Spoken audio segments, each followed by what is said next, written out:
बिस्मिल्लाहिर्रहमानिर्रहीम। औज़ुबिल्लाहिमिनश्शैतानिर्रजीम बिस्मिल्लाहिर्रहमानिर्रहीम। अच्छा बेटे, आज हम चैप्टर नंबर 5 का क्वेश्चन नंबर 1 करेंगे। इसका इंट्रोडक्शन में हमने डिटेल से देखा और इसके मेथड्स देखे जो कि आपको पिछले लेक्चर में मेरे मिल जाएंगे।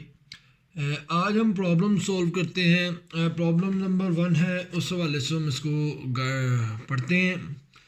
अच्छा बेटा, नई किताब के मुताबिक बेसिकली यहाँ पे अमाउंट डबल हो चुकी है। ये ओल्ड किताब है तो मैं इसको न्यू बुक के मुताबिक सॉल्व करूँगा।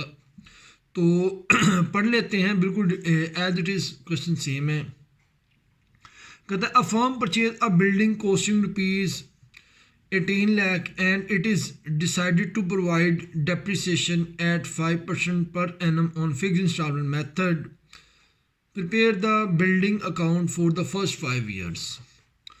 वो कह रहा है हमने बिल्डिंग परचेज़ की है 18 लाख की। मैं 9 लाख लिखा हुआ है, 18 लाख बेसिकली बेटा इसलिए बोल रहा हूँ क्योंकि न्यू किताब है, वो न्यू बुक है, उसमें बेसिकली अमाउंट डबल है। तो इस वजह से जो लेटेस्ट वर्जन आ रहे हैं उसके मुताबिक क्वेश्चन सॉल्व करते हैं। अच्छा बेटा, उसने कहा डेप्रिसिएशन चार्ज करनी है 5% पर एनम से, और मेथड उसने मेंशन कर दिया फिक्स्ड इंस्टॉलमेंट मेथड, और उसने कहा 5 साल तक आप इसको रिकॉर्ड करें। तो बेटा हम इसको सॉल्व करते हैं। फिक्स्ड इंस्टॉलमेंट मेथड था, हमने इसको पढ़ा था कि कॉस्ट वैल्यू पे चार्ज करते हैं, तो हम कॉस्ट वैल्यू के मुताबिक इसको चार्ज करेंगे, मींस डेप्रिसिएशन को चार्ज करेंगे। तो बेटा बिल्डिंग है तो बिल्डिंग का अकाउंट बनाना है, तो यहाँ पे मैं बिल्डिंग अकाउंट लिखूंगा। अच्छा बेटा, आपने इसी तरीके से पेपर में बोर्ड में पैटर्न बनाना है। आपने कोई मार्जिन लाइन नहीं देनी, आपने प्रॉपर पूरी शीट को यूटिलाइज करना जैसे मैंने किया, इसी तरीके से मार्किंग कर लीजिएगा। अच्छा जी, बिल्डिंग अकाउंट हमारा बनेगा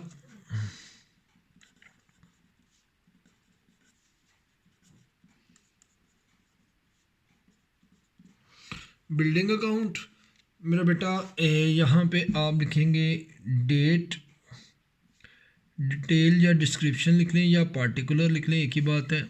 यहाँ पे आप लिखेंगे जी अमाउंट रुपीज़, ये आपकी डेबिट साइड पूरी। इसी तरीके से क्रेडिट साइड पे डेट, डिटेल, अमाउंट रुपीज़। अच्छा बेटा जी, इस चीज़ों के भी मार्क्स होते हैं, तो आपने इन सब चीज़ों को बड़े गौर से यानी कि फिल करना है।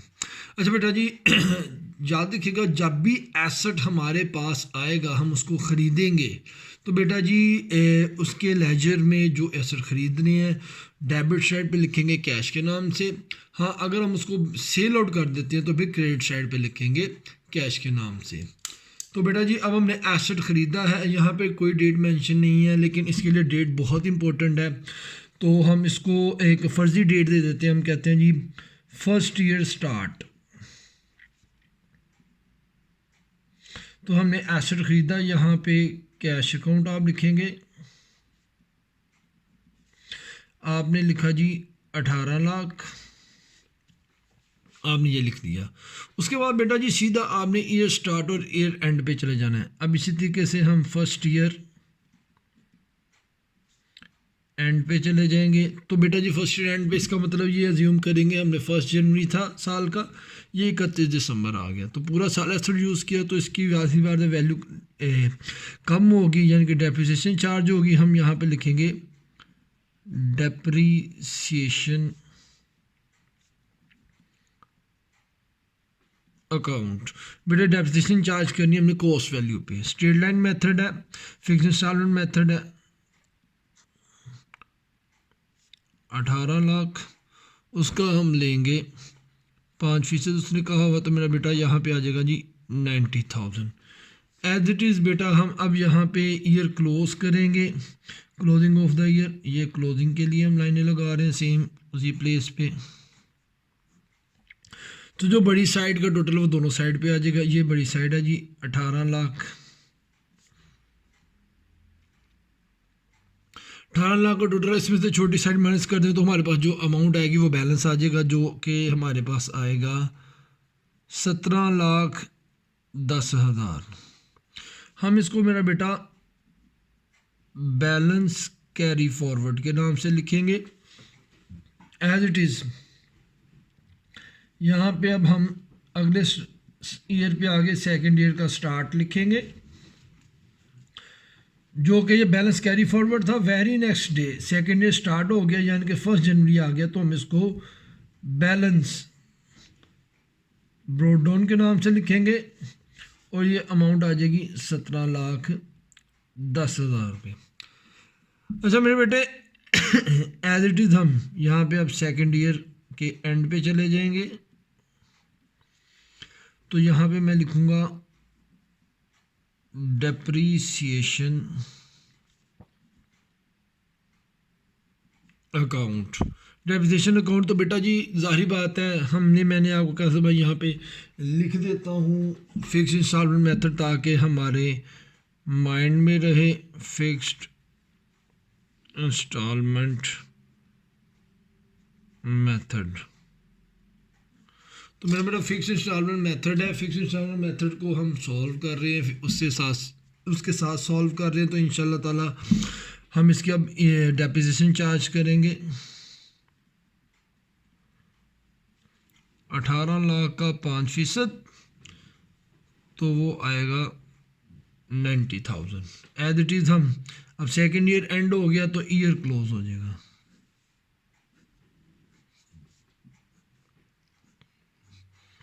वही बड़ी साइड का टोटल दोनों साइड पे। अब इसमें से ये छोटी साइड माइनस करेंगे तो हमारे पास आ जाएगा 16,20,000।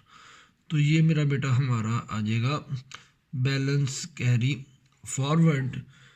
तो वेरी नेक्स्ट डे पे हम अब चले जाएंगे, यानी कि थर्ड ईयर का स्टार्ट हो जाएगा, यानी कि ये कह लेंगे थर्ड ईयर की 1 जनवरी आ गई, तो बैलेंस कैरी फॉरवर्ड हमारा बैलेंस बीडी के नाम से आ जाएगा और ये आ जाएगा 16,20,000 से। अब बेटा जी 16,20,000 से हमने बैलेंस लिख दिया एज इट इज़। हम अब थर्ड ईयर के एंड पे आ जाएंगे, जैसे हम पहले 2 साल तक आते रहे हैं। यहाँ पे आ गए तो हम यहाँ पे लिखेंगे जी डेप्रीसिएशन अकाउंट। तो मेरा बेटा मैंने कहा था कि हम डेप्रिसिएशन अकाउंट चार्ज करेंगे कॉस्ट वैल्यू पे, जिस पे आपने एसेट ख़रीदा है। और इसके रूल में भी आपको याद हो, फिक्स्ड इंस्टॉलमेंट मेथड में मैंने कहा था आपका हर साल डेप्रिसिएशन का अमाउंट सेम आएगा। तो बेटा इसी वजह से आएगा कि हम हर साल डेप्रिसिएशन कॉस्ट वैल्यू पे चार्ज करते हैं। फर्स्ट ईयर भी हमने 18 लाख पे, सेकंड ईयर भी 18 लाख, थर्ड भी 18 लाख, फोर्थ भी 18 लाख और फिफ्थ भी 18 लाख पे चार्ज करेंगे। तो हमारा हर साल डेप्रिसिएशन का अमाउंट आएगा इक्वल 90,000। अब हम ईयर क्लोज करेंगे।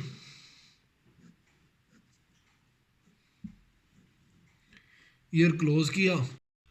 अच्छा बेटा, जैसे हमने थर्ड ईयर क्लोज किया था तो मैंने आपकी आसानी के लिए ये सारी फॉर्मेटिंग बना दी है ताकि वीडियो कंसाइज हो सके और आपको समझ भी आ सके। अच्छा बेटा, थर्ड ईयर का हमने जैसे ही क्लोज किया तो हमने इसकी जो बड़ी साइड थी वो टोटल दोनों साइड में आएगा 16,20,000 और 16,20,000। उसमें से ये माइनस करेंगे तो ऑब्वियसली हमारे पास यहाँ पे अमाउंट आ जाएगी 15,30,000 रुपया, जो कि बैलेंस में आ जाएगी। यही बैलेंस कैरी फॉरवर्ड हमारा अगले साल के लिए फोर्थ ईयर का स्टार्ट है। तो मेरे बेटे फोर्थ ईयर के स्टार्ट में जाके यही अमाउंट हम 15,30,000 रुपये यहाँ पे मेंशन कर देंगे। अब बेटा जी हम एज इट इज़ जैसे हम पहले करते रहे हैं वही फोर्थ ईयर के एंड पे आ गए, सारा साल यूज़ किया एसेट को। तो डेप्रिसिएशन अकाउंट, डेप्रिसिएशन मैंने यहाँ पे मेंशन कर दिया 18 लाख का 5% 90,000। जैसे कि मैंने अभी बताया था कि आपको कि हमने डेप्रिसिएशन हर साल कॉस्ट वैल्यू पे चार्ज करनी है। तो हमने 90,000 आ गया। वो लिखने के बाद बेटा हम ईयर क्लोज करेंगे। क्लोजिंग ऑफ ईयर में बड़ी साइड का टोटल दोनों साइड पे 15,30,000, 15,30,000। अब बेटे इस साइड में से मींस ये साइड छोटी है, 15,30 में से ये माइनस करेंगे तो हमारे पास आ जाएगा 14,40,000। अब मेरा बेटा एज इट इज़ हम 5th ईयर के स्टार्ट में आ जाएंगे, यही बैलेंस यहाँ पे आ जाएंगे। इसी एक्टिविटी को हम दोबारा रिपीट करेंगे 14,40,000 को। अब एज इट इज़ हम 5th ईयर के एंड पे आ जाएंगे, 5th ईयर एंड।